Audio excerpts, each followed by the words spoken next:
I have been covering the Second Amendment news cycle for a couple months now, and while I may not always be the greatest at getting the breaking news out to you, I can assure you that I will always provide you with my unabridged opinion, and I think you guys are enjoying that a lot. In every single one of those pieces that I have put out, you all have had a consistent question, and that question is, Kurt, where the heck is the National Rifle Association? Supposedly the NRA is supposed to be out there supporting our freedoms and defending our rights. And as far as I can tell, the only thing I ever hear from them is that they need more money and they're hitting me up for donations. Well, today I have a news story to share with you that may shed a little bit of light on it. You're definitely going to get my opinion about it. But before we do that, today's video is brought to you by Kentuckiana Gun Works. Kentuckiana Gun Works is best known for their research and development into lubrication technology. Personally, I'm an oil guy, and thus I gravitate towards their enhanced reliability oil, and we have a full video testing that product if you want some specifics. But what I want to emphasize today is that they are holding an Independence Day sale, and the VSO discount code also stacks with that sale. So if you're looking to stock up, then head over their way and let them know I sent you. Special thanks to them for making today's video possible. Recently, the National Rifle Association was barred from intervening in a court case. That is the Second Amendment Foundation's case. That's the SAF versus the ATF. And that is the court case that we covered previously pertaining to the pistol brace rule change. And that is the district level court case that received or secured a preliminary injunction for its members. Well, the NRA tried to intervene in that case, and the judge says, nah, not happening. And you might say, well, Kurt, what does it mean to intervene? Well, I'll put it to you like this, but before I do, I will say that I am not an attorney, so take what I have to say with a grain of salt. We have all heard of the term plaintiff and defendant, and the plaintiff in a case sues the defendant, and by the nature of that interaction, those two are now parties in the case. Well, a third party can say, hey, we have interest in this case, we have rights at stake in this case, we would like to intervene in the case and insert ourselves into it. Now, as far as I can tell, there are two types of intervention. There is intervention as of a right, and essentially what that means is if you meet the statutory requirements of intervening in the case, then you cannot be barred from joining that case. Then there's permissible intervention, which is if you don't meet the intervention as of a right, then you can ask the judge to join the case because you believe that you have a compelling argument to join the case. Well, the judge basically said, nah, on both counts. Before the court is the National Rifle Association of America's motion to intervene. The NRA has not carried out its burden for intervention as of right, and the court finds permissive intervention inappropriate in this case. Accordingly, the motion to intervene is denied. Following the Fifth Circuit's order in Mock, the Mock case that is at the Fifth Circuit, again, we've covered this previously on the channel, is above that district court, and the district court initially said, hey, we're going to go with whatever the higher court says in this case, and it's going to control what we do anyway. This court also issued a preliminary injunction as to the plaintiffs in the case only, pending resolution of the expedited appeal in Mock. The court reasoned that although the Fifth Circuit's order limited relief to the plaintiffs, the preliminary injunction motion in Mock and the preliminary injunction motion before the court are substantially similar. The court further reasoned that resolution of the Mock appeal would almost certainly affect, if not control, the court's decision on plaintiff's motion. And like in Mock, the court also limited the injunctive relief to the plaintiffs in this case only, which included defendant's Second Amendment Foundation's members. Less than 2 weeks after the court's preliminary injunction order, the National Rifle Association moved to intervene in the case. The NRA argues that because the preliminary injunction in the case was issued as to the plaintiffs, the NRA's interests are no longer adequately represented in the suit. The NRA therefore moves for intervention as of right or permissive intervention, respectively.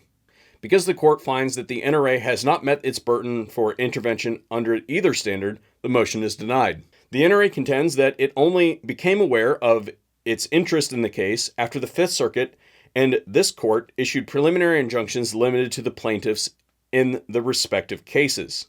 But that argument ignores both the particulars of this case and the rarity of nationwide injunctions. In essence, the NRA argues it was caught off guard when the court failed to issue an extraordinary remedy that the plaintiffs never asked for. In sum, the NRA knew of the rule more than a year before it moved to intervene. and the NRA had no basis to assume a nationwide injunction would be issued in the case. Moreover, allowing an intervention under the circumstances risks incentivizing opportunistic injunction shopping under the auspice of timely interventions to protect a threatened interest. The NRA's motion is not timely. So basically what the judge said here is you knew about the assignment, you didn't do your homework, and now that we're handing out grades and you're not doing so well, you're asking for special treatment. Get the fuck out of my courtroom. So why would the National Rifle Association seek to join another district-level court case? Because remember, they're already involved in the FRAC case, which is a court case we haven't heard anything about really in months. And as far as I understand, they are currently fitting the bill for a substantial proportion of that, the costs associated with that case. Why on earth would they then seek to join an unaffiliated Second Amendment organization's case that's already going fine when they're already involved in their own district level court case? Well, I'll tell you why. They'll say that it has to do with protecting our members from government. Follow the money. I guarantee you they have already got their marketing machine spooled up behind the scenes. They got the files generated for the marketing campaign. They're just waiting to be able to insert the details into the cut and paste sections of their flyers so they can mail them out to all the fudtastical fucktards who are NRA members and be like, hey, don't forget to pay your dues so that we can make sure that you are protected against government overreach. Throw Biden in there a few times, maybe a couple pictures of Sad Garland and things like that, and off to the races there go. Spool up that money print machine. Well, Kurt, why doesn't the National Rifle Association just initiate their own lawsuit? Or why didn't they do it back when they were supposed to? Well, first and foremost, I would say that they probably didn't care because they didn't really pay a whole lot of attention to how prolific the things were and how many people were going to be impacted by it and how much money they could make off of it. And then second of all, probably because there'd be a fair amount of hypocrisy involved in that, considering they're the organization that came up with the concept of the regulation in the first place. If you don't believe me, then go watch this video right here, and you can hear Cheeto Man say it himself. I can't actually play the clip for you because anytime you show anything associated with that individual, they literally cut the legs out from underneath your video. But I will read you an excerpt. As you know, the bump stocks are actually a very unimportant thing. And NRA, I went with them, and they said, it doesn't mean anything. All it does is teach you to shoot very inaccurately. Not that you needed Big T to implicate the National Rifle Association in that whole scheme. I remember being politically active in the Obama years, and I remember Obama as a freedom-hating, anti-Second Amendment activist. But at least he stayed within the bounds of his constitutionally granted powers. Orange Man didn't come up with that scheme by himself. The NRA definitely wrote that playbook, and we all knew that from the get-go. And we told you that it wasn't about the bump stocks, and you all agreed with me that it was not about the bump stocks, that it was a precedent-setting activity, and it would be used by future organizations and future administrations to further curtail the rights of freedom-loving Americans all across this nation. Well, the dividends of that whole scheme are being paid through, and as a result, the NRA has made themselves a pariah in any Second Amendment circles that are paying attention, and membership there has become a pejorative for low-information Bud Light drinkers. So, I'm not saying that you need to cancel your membership there, but I'm just saying that there are other organizations that are actually providing value for the money that you give them.